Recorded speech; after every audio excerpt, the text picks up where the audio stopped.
Welcome to SAGE, the Homeless Management Information System Reporting Repository. This video will focus on the new eligibility form, which is required for submissions and resubmissions of annual performance reports, or APRs. Let's begin by discussing what participant eligibility means and how HUD reviews participant eligibility. In general, to be eligible for assistance, the individual or family must meet the definition of homeless, be prioritized in accordance with the recipient's written standards for administering assistance, meet any additional eligibility criteria established by the recipient or subrecipient in the grant agreement or subrecipient agreement, for example, special projects serving veterans, families with children or survivors of domestic violence. Meet any additional requirements under the Notice of Funding Opportunity their grant was funded under. The eligibility form in SAGE and this video primarily focus on a participant's eligibility based upon the definition of homelessness. Recipients must maintain records of participants meeting all eligibility requirements. COC, YHDP, and special NOFO-funded projects may only provide housing and services to persons who are experiencing homelessness as defined by HUD in the COC Program Interim Rule. This is important not only for compliance with federal regulations, but also to ensure that funding serves the most vulnerable in our communities. For more information about how HUD defines homelessness, visit www.hudexchange.info. HUD uses the information reported in Question 15 living situations of the APR CSV to determine if participants in the project appear to be eligible based on their prior living situation. HUD expects all persons to be entering from homeless situations. However, there are circumstances in which participants may enter from non-homeless living situations based on the categories in the APR, but still be eligible based on a different category of the homeless definition, such as Category 4, fleeing or attempting to flee domestic violence.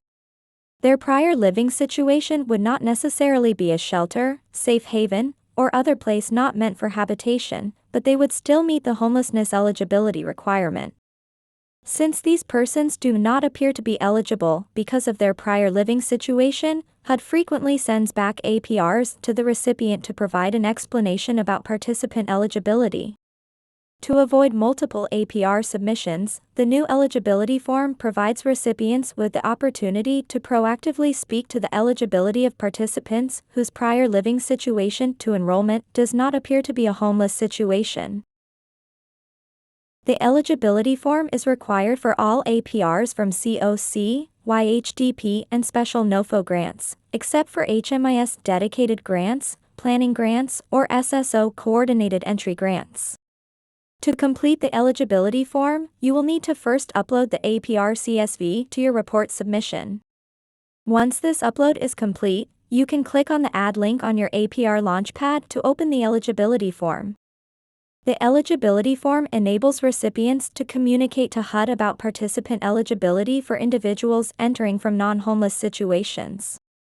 Using the Q15 living situation section from the uploaded APR CSV, participants are grouped by living situation categories that closely mirror those on the APR CSV.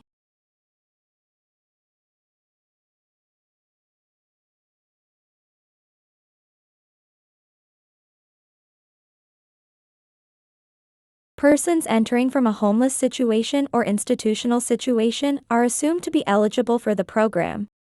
Note that this form and these assumptions for the purposes of the APR review process do not represent a determination of eligibility by HUD.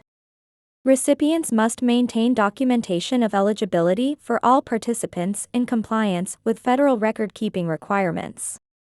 To explain eligibility, text boxes are offered next to categories where persons are counted. Text boxes do not appear next to categories where zeros appear. When completing these explanations, do not enter any personally identifiable information, or PII, into SAGE. This includes first names. Instead, speaking generally, indicate the reason for eligibility and how many participants the information refers to. For example, 4 persons were actively fleeing domestic violence. Before entering information on this screen, review the data for accuracy. If you believe corrections are necessary in your HMIS or comparable database to correct inaccurate prior living situations, leave this form and replace your APR CSV in Sage.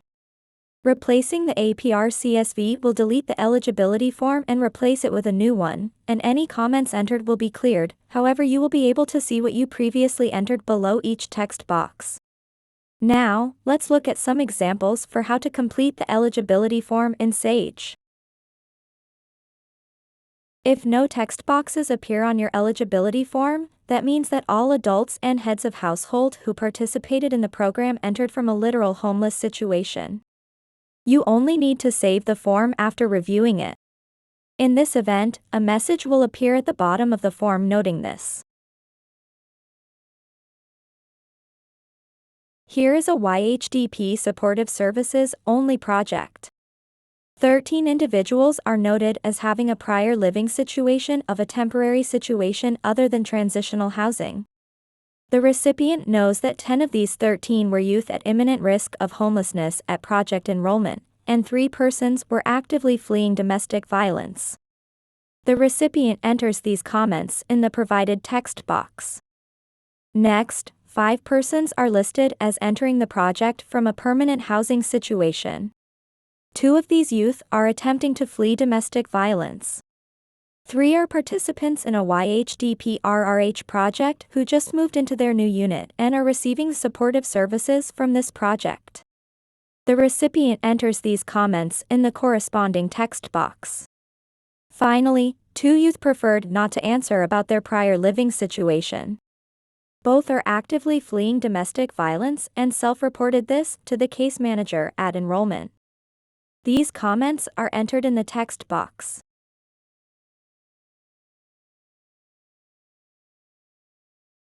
All persons now having a response on the form, the recipient clicks Save to complete the form.